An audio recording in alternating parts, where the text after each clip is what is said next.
ഇപ്പൊ പല കുടുംബ ബന്ധങ്ങളും തകരാനുള്ള കാരണം എന്താണ്? ഒരു വളരെ പ്രസക്തമായൊരു ചോദ്യമാണ്. ഇന്ന് പരസ്പരം ഒരുമിച്ച് ജീവിക്കുന്ന പലരും സ്വന്തം ഭാര്യയുടെ സൗന്ദര്യമോ അല്ലെങ്കിൽ ഭർത്താവിൻ്റെ സൗന്ദര്യമൊന്നും ആസ്വദിക്കണമെന്നില്ല. അവർ ജസ്റ്റ് അങ്ങനെ ഒരുമിച്ച് ജീവിച്ച് പോകുക എന്നുള്ളതാണ്. ഇവർ പലരും സംവദിക്കുന്നത് സോഷ്യൽ മീഡിയയിലുള്ള ആളുകളുമായിട്ടാണ്. നല്ല അടിപൊളി ലൈഫ് എല്ലാം കൊണ്ട് സെറ്റായ ഒരു ജീവിതം ഇതാണ് ഇവർ കാണുന്നത്. ഇത് വെച്ചിട്ട് എന്ത് ചെയ്യാണ്? സ്വന്തം കുടുംബത്തെ താരതമ്യം ചെയ്യാണ്. ഈ താരതമ്യം വലിയൊരു ഭവിഷ്യത്ത് ഉണ്ടാക്കുന്നുണ്ട്. നല്ല രീതിയിൽ കഴിഞ്ഞു പോകുന്ന ഒരുപാട് കുടുംബങ്ങൾ ഈ അടുത്ത് തകർന്നതിലെ മെയിൻ പ്രശ്നം എന്ന് പറയുന്നത് അതുപോലൊരു ജീവിതം എനിക്ക് കിട്ടുമെന്ന് ആഗ്രഹിച്ചിട്ട് പുരുഷൻ മറ്റൊരാളൊപ്പം ജീവിക്കുന്ന വിഷയങ്ങളുണ്ട്, സ്ത്രീ മറ്റൊരാളൊപ്പം ജീവിക്കുന്ന വിഷയങ്ങളുണ്ട്. ഇതിപ്പോൾ നമ്മൾ കണ്ടുകൊണ്ടിരിക്കുകയാണ്. നമ്മളൊരു ഫോട്ടോ എടുക്കുകയാണെങ്കിൽ എല്ലാ ഫോട്ടോയും നമ്മൾ സോഷ്യൽ മീഡിയയിൽ അപ്ലോഡ് ചെയ്യുമോ? ഇല്ല. നമ്മുടെ എല്ലാ ഫോട്ടോസും നല്ല ക്ലിയർ ഉണ്ടാവും, നല്ല വ്യക്തത ഉണ്ടാവും? ഇല്ല. നമ്മൾ വീഡിയോ എടുക്കുകയാണെങ്കിൽ പോലും എല്ലാ വീഡിയോയും സോഷ്യൽ മീഡിയയിൽ അപ്ലോഡ് ചെയ്യുമോ?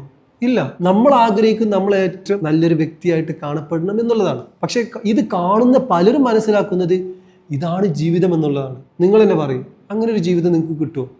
അതുപോലെ അനുകരിക്കാൻ വേണ്ടി ശ്രമിക്കുന്ന ഒരുപാട് യുവാക്കളുണ്ട്, ഒരുപാട് യുവതികളുണ്ട്. കൃത്യമായി കുടുംബ ബന്ധത്തെക്കുറിച്ച് ഒരു ധാരണയുമില്ല.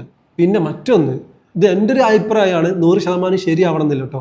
കല്യാണം കഴിക്കുന്ന ഒട്ടുമിക്ക സ്ത്രീകൾക്കും ഒരു ഭർത്താവിൻ്റെ കൂടെ ജീവിക്കുമ്പോൾ എങ്ങനെയാവണമെന്നുള്ള എല്ലാ ക്ലാസ്സുകളും വീട്ടിൽ നിന്ന് ഉമ്മയുടെയും ഉപ്പയുടെയും ഭാഗത്തു നിന്ന് കിട്ടാൻ സാധ്യതയുണ്ട്.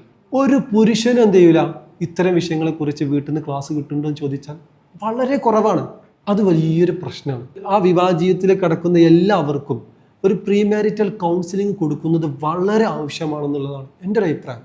അശ്ലീലമായ വീഡിയോസും മറ്റുള്ളതൊക്കെ വളരെയധികം നിറഞ്ഞു നിൽക്കുന്ന കാലഘട്ടമാണ്. അത് എഡിറ്റ് ചെയ്യപ്പെട്ടതാണോ, അതിൽ എന്തെല്ലാം നടക്കുന്നുണ്ട് എന്നുള്ളതോ ഇതൊന്നും അവർ ചിന്തിക്കുന്നില്ല. അതിൽ കാണുന്ന 100% ശരിയാണെന്ന രൂപത്തിൽ സമീപിക്കണം. ഈ അടുത്ത് നമ്മൾ വാർത്തകൾ ഒരുപാട് കണ്ടു. സ്ത്രീയുടെ ഗുഹ്യഭാഗത്ത് വരെ കുപ്പി അടിച്ചു കയറ്റിയ വിഷയം. ഒരു മരപ്പൊത്തിൽ ഒരു സ്ത്രീയെ വെട്ടിക്കൊന്ന് നുറുക്കിയിട്ട്, അതും ചെറിയൊരു ചക്കനാണ് ചെയ്യുന്നത്.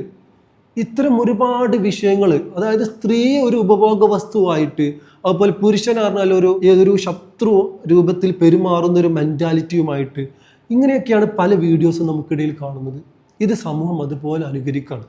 അത് കുടുംബം തകർക്കുന്നുണ്ട്. പല കുടുംബത്തിലും ഭാര്യ ഭർത്താക്കന്മാരാവട്ടെ മനസ്സ് തുറന്ന് പലതും സംസാരിക്കുന്നില്ല എന്നുള്ളതാണ് ഇതിലേറ്റവും വലിയ പ്രശ്നം.